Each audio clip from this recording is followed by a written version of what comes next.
या त्याला बाहेर या.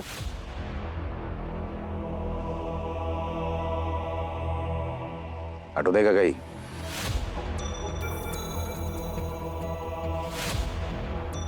या.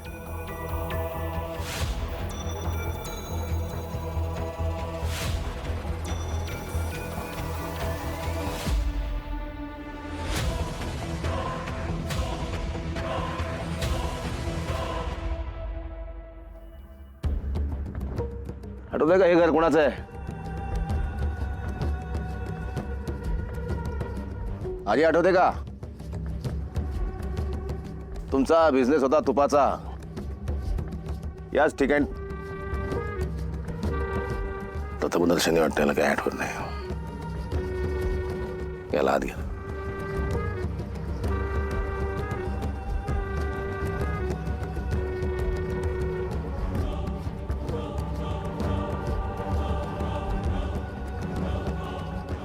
बाहेर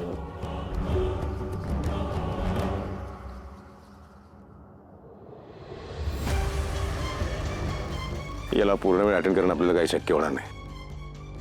एखादी बाई बघायची सेवा करण्यासाठी, औषध पाण्यासाठी. चौकशी करा, व्हेरिफिकेशन करा, मग ठेवा. रिस्क आहे मोठी. 24 तास पाला ठेवा. हो सर. पूर्ण वेळ अटेंड करणं. सुधाकर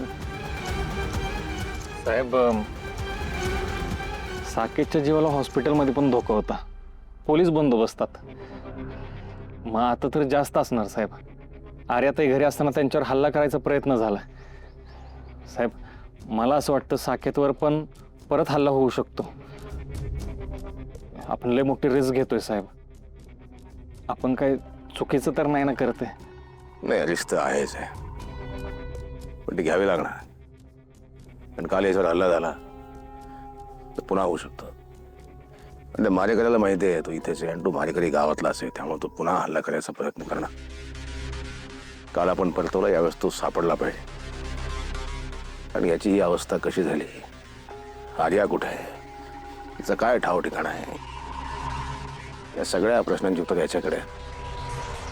याची काळजी घेणं आपलं काम आहे. मध्येच का असो असो.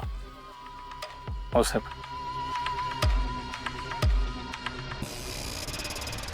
2 जुळ्या बहिणींनी केलं एकाच मुलाशी लग्न. अरे 2 मुलींनी एकाच मुलाशी लग्न. आला का कसले नशिबान पोरात का गावात. आणि मी बघा, मला एक गावाना एक नवरा 2 बायका. अरे काय कसलं भारी डाउनलोडिंग आहे. आमच्या काळात नव्हतं ना का असं. हॉस्पिटलमध्ये पेशंटवर जीव घेणं हल्ला.